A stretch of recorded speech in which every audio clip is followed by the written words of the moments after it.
am the moderator for this session, Jen Simons, and I'm the Assistant Vice President for Academic Integrity and Accountability at UMGC.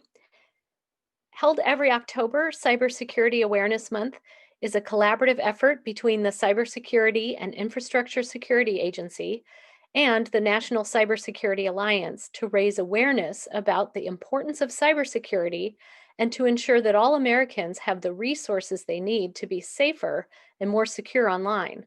The University of Maryland Global Campus and Center for Security Studies are proud to be the champions in support of this essential online safety, awareness, and education initiative. The overarching theme for 2020 is Do Your Part, hashtag Be Cybersmart. Now more than ever, the theme empowers individuals and organizations to own their role in protecting their part of cyberspace, with a particular emphasis on the key message for 2020. If you connect it, protect it. I'm pleased to introduce Doug Harrison, who is the Dean of Cybersecurity and Information Technology at University of Maryland Global Campus. Doug led the Academic Integrity Workgroup in 2017 through 2018 that gave rise to UMGC's strong investment in our approach to promoting a culture of integrity. I kick it off to you, Doug. Thanks, Jen. I should have clicked over here to show myself to people, but since I suspected continuing on the video, I hope the likeness is a fair resemblance that I've endured the pandemic without too many mutations to self, right? So thank you. Actually, I'm sorry, I'm going to pop in here just once with a little note of housekeeping. Sure. Doug is going to present his presentation in its entirety, but you can chat your questions along the way, and then we'll have a question and answer session afterwards. That's great. Thanks, Jen. And thanks for doing this, Jen. I really appreciate every time I get to work with you, but particularly in this setting. Thanks, Dr. Palin. Thank you for hosting this event, for the Center for Security Studies work to pull all of our Cybersecurity Awareness Month events together. This is one of the ways that the School of Cybersecurity and Information Technology at UMGC helps contribute to the broader cybersecurity community, to the awareness and ultimately the goals that all cybersecurity professionals have in common. The goals for our time today are to start by looking at some of the threats to the cybersecurity of classroom and educational infrastructure posed by the new cheating economy in higher education, and then to talk about ways that UMGC has responded in order to create a comprehensive suite of technology interventions that can disrupt, push back, defend, protect against these threats.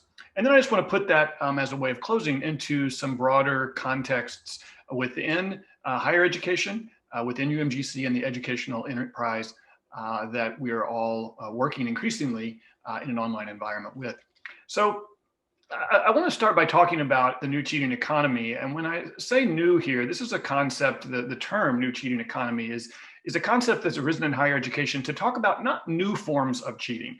I guess it's probably a little bit of good news that we don't really actually see new forms of cheating in an online environment. But instead, what we have seen with the arising of maybe what we can call Web 3.0, which is sort of the really sophisticated level of at-scale global monetized internet infrastructure, that really what that has done is give to old and time proven, I won't call them honored, but time proven techniques of cheating, it's given them a form of scale that has been previously incomprehensible. So you might think about perhaps what's the most common image that most people have of cheating in higher education, and that's the file cabinet stuffed with exam answers in the bottom of a Greek life house on a campus somewhere.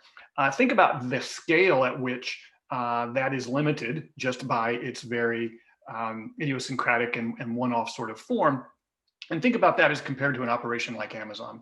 That's really sort of the difference that we're talking about between pre-digital forms of academic misconduct and the scale at which they have been monetized. So there are websites out there all over the internet that are very sophisticated and very slick, that are really quite shamelessly and straightforwardly presenting themselves and their services, obviously within the law, but also within the realm of very recognizable e-commerce, digital commerce, online economies that will take your money and do your class for you. And there's a certain amount of a begrudging respect you've got to sort of give to the creativity of this market.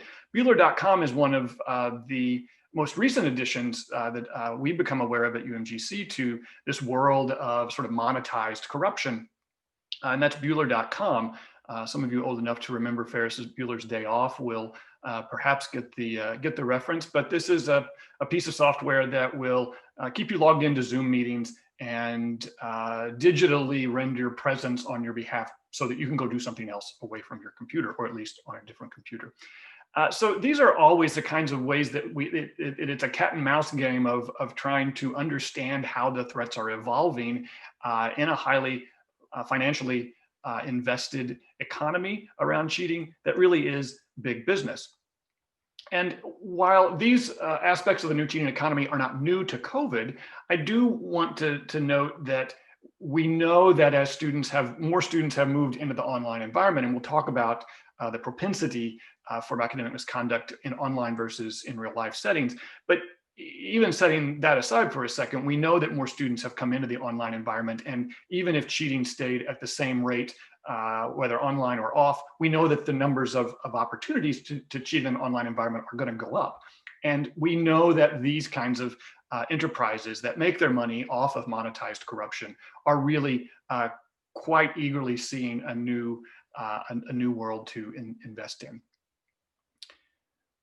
What I want to be clear about is that modality really, though, is not ethically deterministic. It is not a guarantee that students will cheat more online.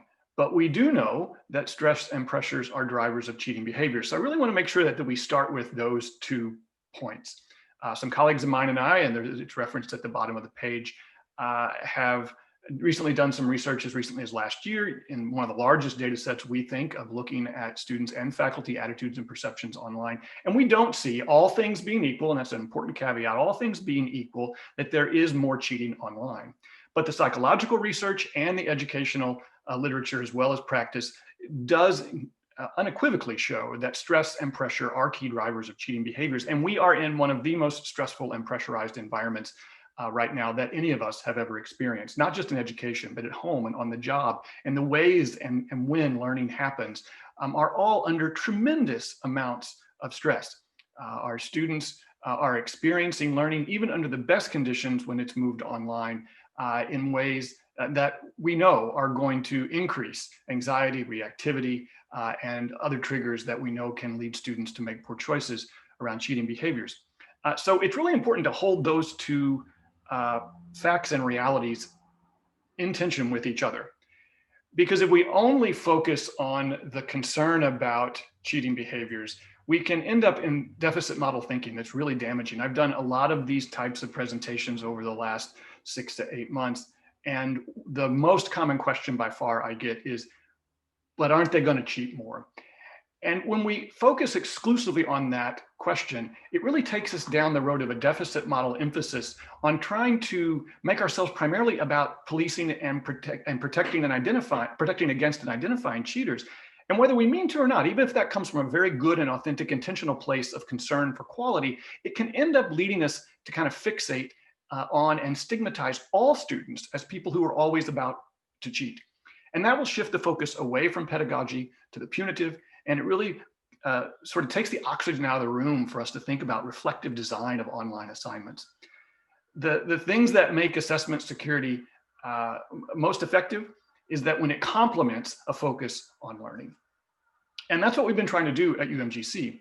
Jen talked about at the top of the presentation, work that colleagues of mine and I began in 2017 to really transform and sustain a comprehensive culture of academic integrity at UMGC. That's been the foundation of teaching and learning in our 70+ years of existence. But we know that we can't just rest on that authentic and deep commitment, that we have to continually keep investing in it to respond both to the new ways that students learn and the threats that emerge and arise as platforms and modalities of education evolve. And so instead of just being purely reactive, and waiting until the threats came to us and being in a purely defensive posture, we decided to be proactive and to really make sure that things threats just weren't being driven at us, but that we were really trying to actively shape the culture of teaching and learning, which includes the assurance of integrity. So the first thing I want to start with is to sort of map out the landscape for us of what are really the threats to integrity of teaching and learning under the new cheating economy. And we've really sectored them out into three big groups. The first is by far the most severe and riskiest of threats. And that is a range of different behaviors that involve a student paying someone else to do part or all of their degree. Of course, the most egregious version of this would be when someone hires another person to not just take coursework for them, but to really create and stand up their identity within the university's digital ecosystem. So all of the sort of digital fingerprint of that person is really that of the human being that's behind it. And so if there are any biometric kinds of signatures, that would be associated with the cheater instead of the person whose identity the system has been told is behind that account. And then if the person who's being paid to take that coursework generates original content throughout the life of the program, that would also bedevil systems that look for content that's been used before. So this is a really serious threat. But we also know that it's pretty rare because, first of all, it's very expensive to do this. And also, even students who might be inclined to engage in some of the downstream forms of misconduct still aren't willing to give up the kind of the personal identifying information that's required in order for this type of fraud to take place.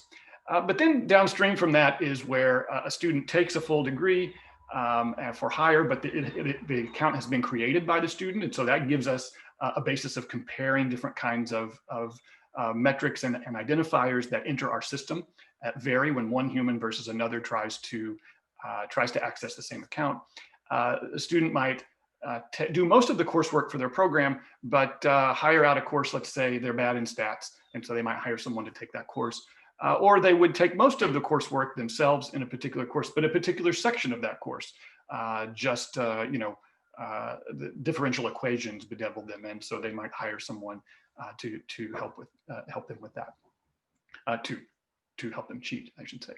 And then in the middle, you've got more traditional forms of or recognizable forms of academic misconduct, where students cheat by simply going online and copying content or buying smaller elements or otherwise transacting for smaller aspects of assessments, straight ahead plagiarism, or faulty citation. And here, there might not necessarily be academic misconduct, but there's some sort of failure to handle other people's ideas properly. And so that can end up in the systems that address academic misconduct. And then finally, there is the violation of the institution's copyright. And so this really takes two kinds of forms. One is when students take proprietary assessment materials that the university has given them as part of the teaching and learning process and takes them to one of these websites that makes money off of peer-to-peer sharing of proprietary content, answers to exams, tests, other kinds of assessments, and uploads them.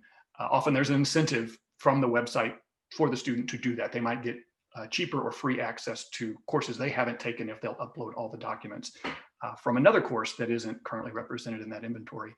And then there are the copyright violations that represents to us, right? So first of all, the assessment security has been harmed by the distribution without authorization of that content, and it also violates our copyright in terms of preventing us from controlling the terms of our own educational enterprise. So this is the threat spectrum that we've started with. And this isn't unique to UMGC. It's not unique to online education. All of these threats are out there for all kinds of institutions. But we know that if we want to be proactive and serious about how we address the threats to a quality of instruction, then this is the landscape we start with. And so what our project has tried to do over the intervening years is to come up with an interlocking, overlapping set of solutions that would address almost all of these threats. Now, this Death Star threat over here on the far left of the screen, we haven't figured out how to solve for that yet. And we don't know of anyone else who has. That doesn't mean we're not trying to solve it, but what we've really done is try to focus on the vast majority of the threats that we do know there are solutions for. And it's important to note here two things. One, that they're overlapping.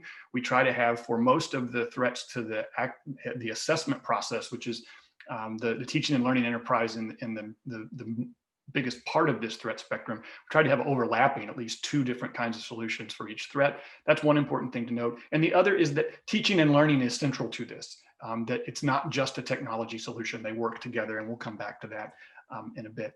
So we launched a project that we've called the Cacao Project to combat academic corruption and attacks online. And it really has 5 different facets to it. And so what I want to do is sort of, and that's what is represented here in all of the boxes except the teaching learning box that you see. So I want to walk through each one of those, let you see how we're trying to construct those solutions in order to address the various threats that you see here.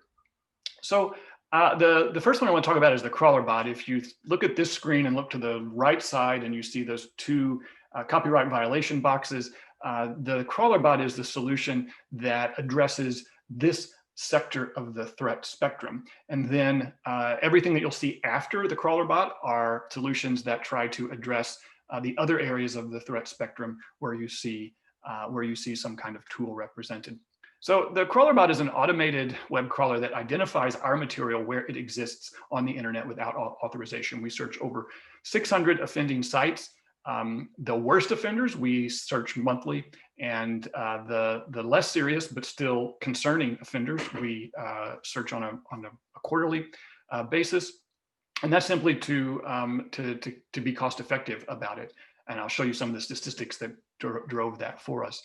The software really searches for our content using a variety of different search terms and frameworks, and then evaluates the material that we take from the offending websites that might be ours, and analyzes that against a vast database of our source material. So when we find a piece of content that might be ours, it very well could have come from our teaching and learning environment, but it might be a student's own work. And even if that student, even if we're not crazy about the fact that students might be putting their own work out on websites that we feel like are facilitating and we know to be monetizing corruption, that's still their copyright, and they can do that. And we don't have the legal right to take it down. There's also third-party content that we might use in our classrooms, and so might have our attributes over it, but it's content that we've purchased to use in our classrooms in special situations, and we don't have a legal right to take that down either. But we do have a right to take down material that we have created uniquely and proprietarily to conduct the teaching and learning process. And so this machine really goes out at the same scale as the threat. There's no way humans could possibly go to all of these websites and ever do anything beyond kind of a couple of grains of sand by the sea. And so this bot really gives us the ability to go out there and hoover up all that material, and then pare down by comparing it against the database of material we've identified what actually is proprietary, and sort out the stuff that we can't take down, and focus on what we can. And by using this search threshold auto generation, it will then automatically generate a takedown notice that is legally compliant under the Digital Millennium Copyright Act, populate it with the necessary information of the website that the law requires, and automatically send that to the offending website. And then the system goes back and looks at that website at periodic times after the takedown notice has been sent to make sure that the website has been responsive, that it's done what it has to do under the law. And making sure that we track who doesn't respond to us is really critical, because that's the only way the law allows for us to potentially have any legal leverage over websites, is when they don't comply with the law. And then we're also tracking site IDs, not because we have any interest in trying to take action against students. First of all, it's very hard to determine if a student uses a website, even what their name is, because they, of course, often use anonymized kinds of handles that make it impossible, or at least not authoritatively possible, to make that connection. But we also, as a value statement, don't want to turn the relationship between us and our students antagonistically in this particular setting. But we do want to notify the sites that they have a list of users who have violated their own terms of service, which says that users can't upload content that they don't have the right to. And so we want to push back here. Now, we don't think necessarily that this is going to get us to zero. We don't think that that's a realistic goal, given how vast the internet is, how complex this problem is. But we do want to be able to push back against these monetized agents of corruption, and suggest to them that we have a clear interest in asserting our community values over the values of the gig economy and a kind of anything goes Wild Westism of the values of some edges of the internet. And so the crawler bot is really one big way that we do that. And I'll talk about some of the results of it in a moment. When you think about the other threats of the new cheating economy, those different kinds of academic misconduct to the left of the slide that we started with on the threat spectrum, they really fall into two big remaining buckets. One is when a student hires someone or otherwise transacts for someone to create content that they then take into the classroom and pass off as their own, or they turn over access to the classroom to someone else who then submits the work posing as them. And so these tools, the next tools that you'll see, are part of how we try to respond to that dimension of the threat. And the integration of a tool called Turnitin into the classroom is the first. Turnitin is a third-party proprietary tool that does similarity detection by taking a piece of work that's submitted and comparing it against a vast and ever-growing, globally populated database of other students' work who have been submitted to Turnitin before, and a vast repository of published sources on the internet in publications and literature. And so while that can't search everything, it searches a lot, probably more than any single institution could ever hope to compare its students' work against, and then returns a similarity score. By integrating it into the classroom, it ensures that the submission to Turnitin is coterminous with the submission of the work in the D2L classroom. That's the name of our learning management system where the teaching and learning largely happens. And then that gives a score back to the faculty member who can use that in assessing whether there are points of departure for further conversation with the student about either the sourcing of work or the handling of others' ideas. It also gives us access to a really important suite of educationally developmental tools that help cultivate students' writing. That's called the Feedback Studio. And so that really helps us shift the use of Turnitin away from being just a purely punitive or reactive tool, and helps us understand similarity scoring as a larger part of how we do pedagogical teaching and learning with students. When students submit others' work as their own, Turnitin has a pretty good chance of catching it because that's a pretty comprehensive repository. But when students go into the classroom and then surrender access to it to someone else by giving them their credentials, and for part or all the time that the class is happening, someone else who isn't that individual is posing as them and doing work that isn't the student's work, then Turnitin won't necessarily help us there if that bad actor is creating original work on behalf of the student. And often that's what the deal is. And so this is where it really makes it's important to authenticate that the student is the student in the classroom. And so this dimension of the project really uses secure digital forms of identity authentication using behavioral biometric tools that will help us create digital fingerprints for our students. All of us have a very specific way that we interact with the devices that we use to navigate the digital and online worlds. And we're able to create fingerprints of that, essentially the metaphorical equivalents of it, so that we can establish what your baseline is and then score subsequent sessions on different types of devices against that original. When it deviates, it's a point of departure for further analysis to determine if in fact that deviation might be legitimate, because sometimes they are within a certain range. And if it exceeds that range, then we need to find out if something is really, really concerning or problematic. When students only acquire the inauthentic material that they use to cheat from someone and submit it on their own, but they never surrender access to the classroom, and they turn it, and it's original work that they submit that might be submitted to Turnitin, and Turnitin wouldn't catch that. That's still a gap in our ability to ensure authenticity. And so here's where authorship authentication really becomes important. This is an aspect of the project that uses discourse analysis and sentiment analysis, stylometric tools to capture student writing, just as the ways that we interact with our devices create signatures for us digitally. So too is the way that we write creates a kind of writing voice for us that is algorithmically identifiable. And this dimension of our project seeks to establish a baseline of where students are, realizing that students do improve over time, which we want to see. So the tool has to be capable of making those kinds of distinctions.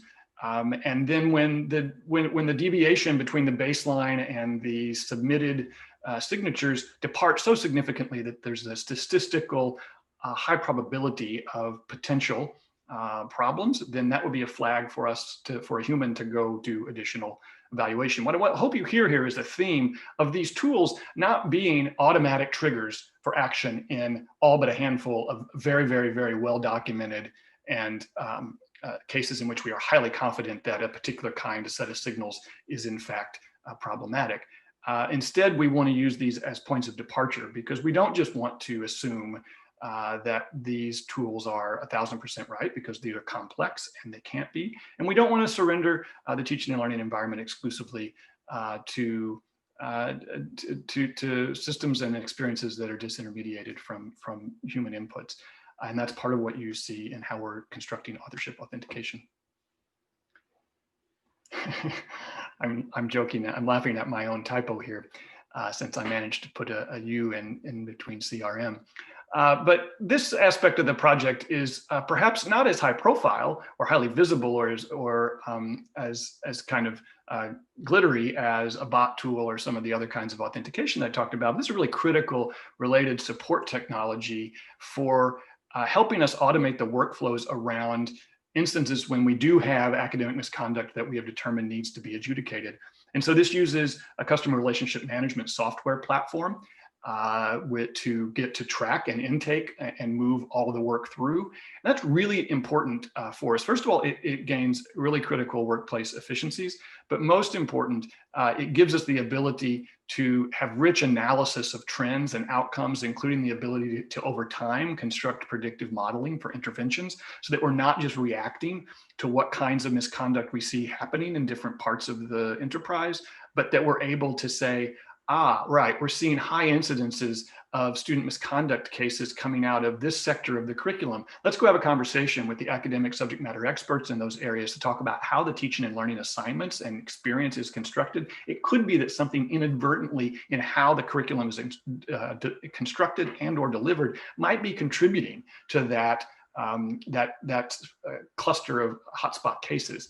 And that really is a valuable way that this tool helps us use data to not just react and respond, but also to proactively work with the program leadership and the faculty delivering the programs to really make sure that we're making teaching and learning as effective as possible, because we know that that also drives down the propensity of academic misconduct. So those are our 5 things. How are we doing? So this is kind of a snapshot of the project 2.5 or so years in. I won't necessarily talk about everything on this screen. It's supposed to have a lot going on because we've been doing a lot. But you can see that we're just approaching about 10,000 takedown notices. It would have taken us either lots of investment in people to get anywhere near that number, probably months and maybe even more like years and decades. So that's a huge accomplishment for us. We've had a high rate of responsiveness from sites that have taken down their material as they're required to, and we're able to follow up on internally in our systems to know when sites are not. And the reality here is that even though you might say, well, what's going on with that remainder, 22% that isn't responding, the reality is that the sites that are our biggest offenders, and that's about 10 sites out of the 600 account for, well, it's not quite like that. It's about 10 sites out of the more than 700 now that we're targeting really account for the vast majority of the notices that we send out. And those worst offenders are also the most highly commercialized and slickest and have the best legal departments. So the worst offenders are really the ones that are within the 78% who respond. They always respond on time because they know that that's a threat to their viability as a commercial enterprise if they don't. And so it tends to be smaller sites that, while we wish they would take our stuff down, and we do what we can to be increasingly more forceful about our legal position with them, it tends to be that they are sites that are simply less of a threat as in terms of the volume and the scale of what they make possible. And you can also see that we have not just invested in technology, but we've also invested in people. And so the Office of Academic Integrity and Accountability that Jen leads is a new unit for us of 5 positions that are committed solely and centrally to supporting academic integrity and to working with students and faculty on academic misconduct cases. This is a vast increase in people and expertise that used to be more dispersed across our organization. But what I think you should see there is the university's seriousness about not just trying to rely on technology solutions that are reactive or try to be defensive, but really to take a comprehensive approach that includes really a vast expansion of an investment in the expertise to help not just with what happens when students engage in academic misconduct, but also how to advise and support the academic enterprise to create teaching and learning experiences that minimize the risks of and the threats from academic misconduct. We've deployed Turnitin across our academic operation, and the system, the CRM or the CRUM system that I showed you just a bit ago and talked about, it's called the Academic Integrity Review and Support system, has really started giving us the ability to look at not just the data at scale, but it's operating our response to academic misconduct with a new policy and process that we just rolled out. And I'll let Jen take a victory lap in the Q&A because she's really led that effort to revise and roll out a new system and policy around academic misconduct that's aligned to our philosophy of academic integrity, which is where we started all of this years ago. And all of this sort of wraps together, we think, in a very nice package that doesn't make our system cheat-proof, but it does ensure that we're investing in systems, processes, and approaches and people so that the students who do come to us and want to learn with integrity will absolutely be able to do so. And when those students who, for whatever reason, end up making the wrong choice, we'll have the most appropriately structured system to respond and move them through what has to happen in that case. That's another way of saying that we want to be careful about the illusion of there being a single magic bullet technologically. There's a lot going on in this slide, and you don't need to, and we're not going to walk through all the things here. It's designed to be purposefully a little overwhelming because what it shows you is the main areas that we've identified goals and actions in as part of our years-long efforts to transform and sustain our culture of integrity. And the part that you saw me focus primarily on, cacao, is but literally a quarter of that operation in this visual representation. And I would dare say that just given how much of our focus is on teaching and learning and how many students and faculty and courses that impacts, I would suggest to you that even the technology, that while it's a significant lift and important, is not even, and it's even probably less of the total than just a quarter. We've spent a lot of money in the area of technology. We've invested heavily in it, but we've also invested and are investing in these other areas because there is no single technology solution that would solve a problem of this complexity or scale. It really instead is about building systems that are complementary to, supportive of, and reinforce the security and the authenticity of the online teaching and learning experience in the enterprise, and secures a safe and confident space that students can teach and learn in, or the students can learn in, and faculty can teach in, that will ensure a maximally quality experience for our students as they work to transform their own lives and the communities that they're a part of. So thanks for the opportunity to spend a little bit of time talking with you about integrity and classroom cybersecurity. Jen, I think we're on now and happy to have a conversation with people. Great. So here's a first question, and Doug, I'll let you take a go at this one. Okay. So you mentioned a degree for higher people. Do you think that spouses and family members are now falling under this category with so many students studying at home and virtually? Well, that's an interesting point. So there's, well, there's not an easy answer to it. So I'm not going to jump to a quick yes, but I will say that certainly, you know, when contract cheating first sort of came onto the landscape as an area of understanding and awareness about threats, the first wave of research and obvious interest, I think, was in the sort of monetary transaction types of contract cheating. And what we're noticing now is a kind of not just because of COVID, though I think the question's probably right to put emphasis on it in COVID, is that friends and what you might call a friends and family misconduct is an important sector to look at. And that's a more complex sector of misconduct than just, instead of paying someone, the student gets someone to cheat for them for free because they're in their family or they're close friends with them. Instead, it tends to be, I mean, our sense is that in our experience, when we sort of talk with students who might be in these situations, is that what we really find when you put pressure on it is that these, at UMGC, these are working families. These are actively deployed military students who are working hard and struggling with how to do something. And they're relying on their networks to help them. And often what starts as legitimate support that your spouse or family might be able to give you slides over time, drifts into a grayer and less legitimate kind of activity that doesn't start always in every case with just an unadorned intention to cheat. That doesn't mean that when it does get into that gray and problematic area, we don't have to have accountability mechanisms. But part of this new policy that I talked about that Jen and her team are rolling out with our faculty and students right now does give us a number of different levers that we used to not have to rely on to have developmentally oriented remediation in instances where a first offense might have been because someone drifted out of the lane a little bit without being aware. That's not always what happens. So I don't think we want to be naive here. And in those cases, we have to also hold people accountable, but we have to do it in a more appropriate way.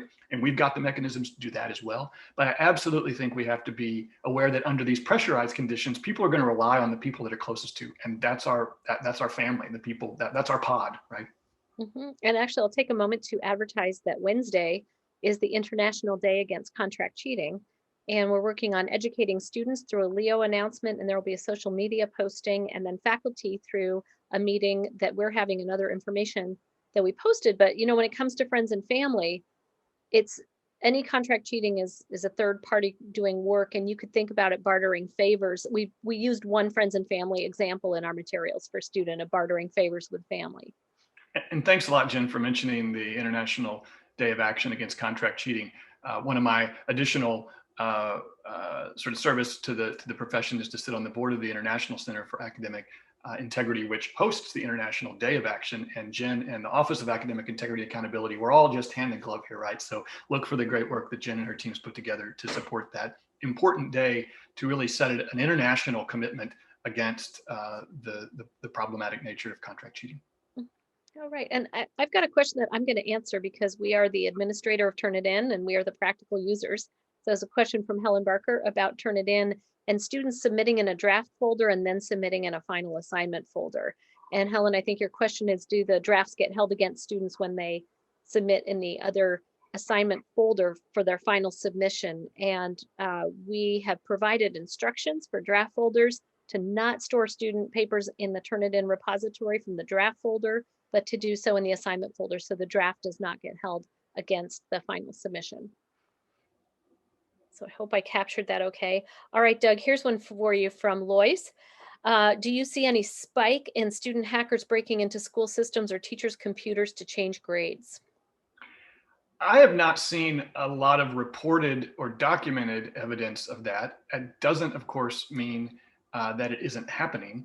But it's simply not something in the sort of, the daily industry and trade papers that I look at and lots of us look at in higher education. It's just not something we're seeing reported. Now, that could be because in the most concerning instances, the systems are so immature that we're so rapidly transitioned and cut over to first remote teaching and then online education that there might not even be as much awareness of that. But we do think that students would notice, right?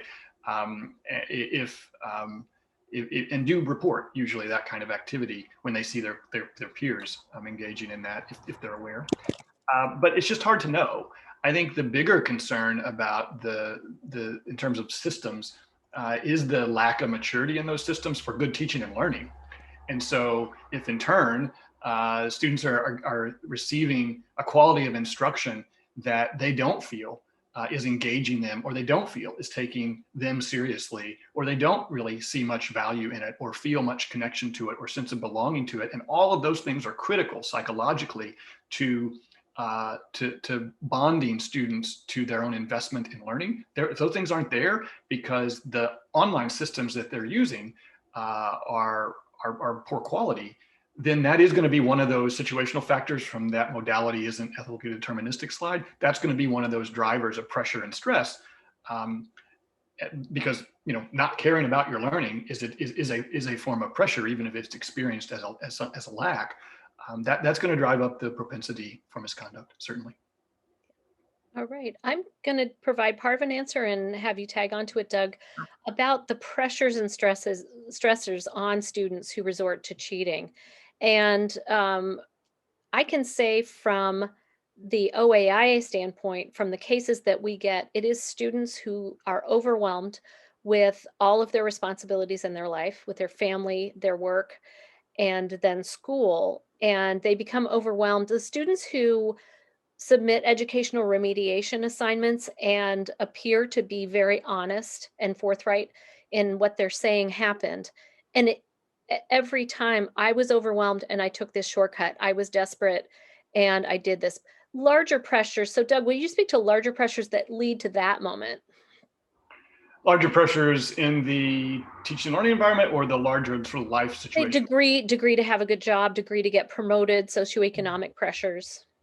Yeah, so those are all obviously things to be aware of. I think in higher education, one of the ways that income inequality plays out is that it ends up putting more pressure on students from underserved backgrounds who come to higher education with what's often called sometimes the skills gaps or overmatching. Um, I I don't like those terms sometimes because they often get used in a way that tries to suggest that the gap or the overmatching is the student's fault, when in fact it's a failure of education that we have so systematically disserved large populations of students based on class and race and geography and gender and country of origin, or any number of demographic factors. So when they come to higher education, then there is this added pressure because of that gap.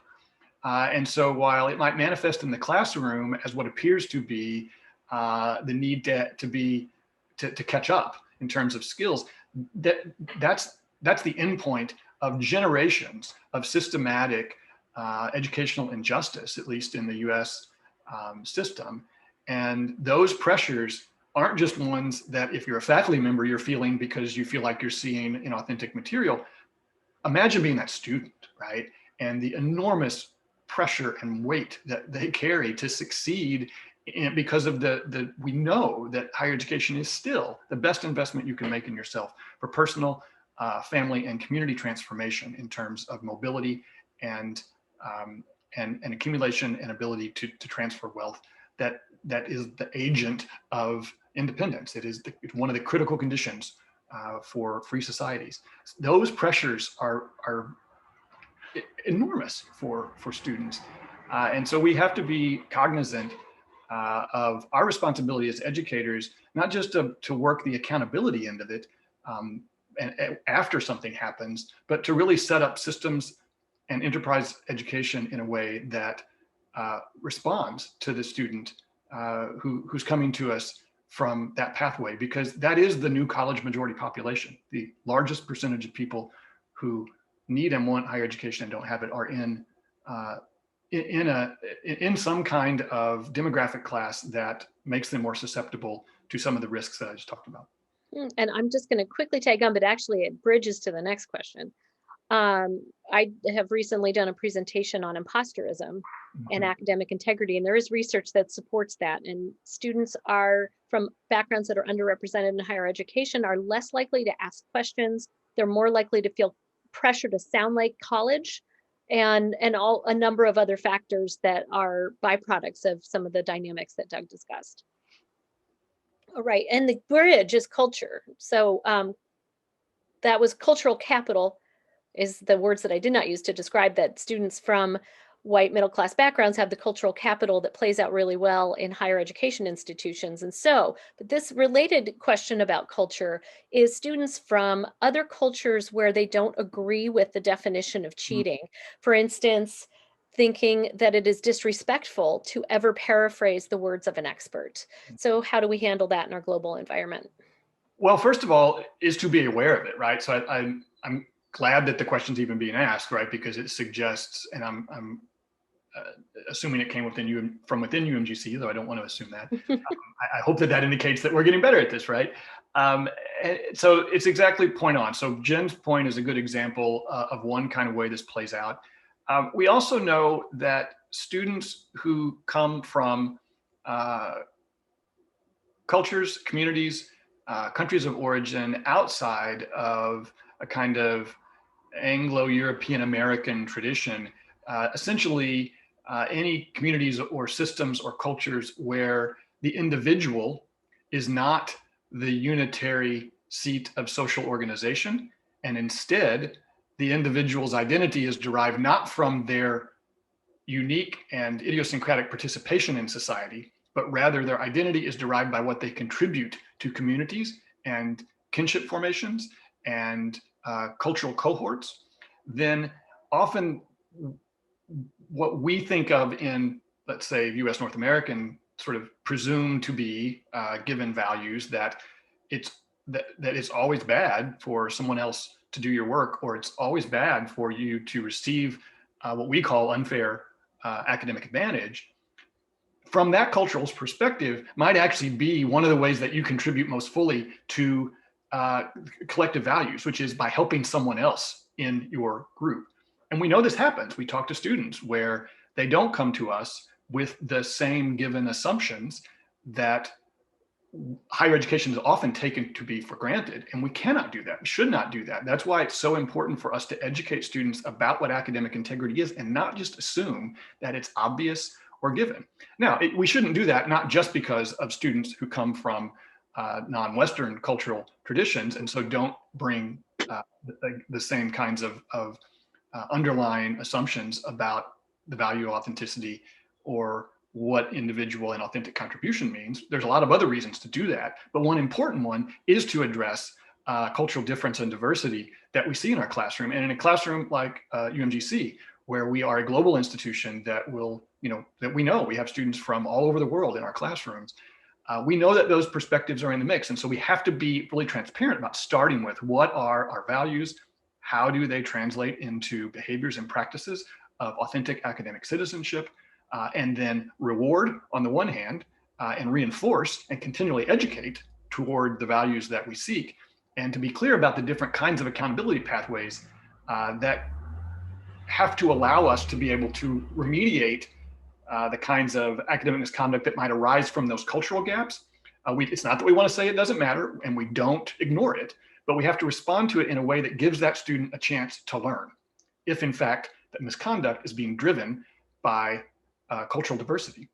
That's not the same thing as the student who starts out seeking an unfair academic advantage through fraud or misconduct. That student also has to be held accountable, but in a different kind of accountability pathway. Great question.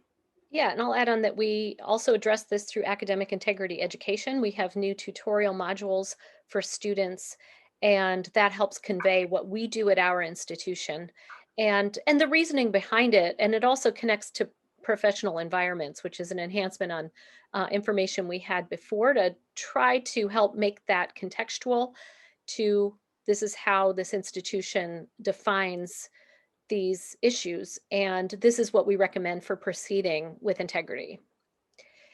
And the next question I will answer, it is about, do most of the academic integrity cases end up with some type of punitive measure or developmental measure?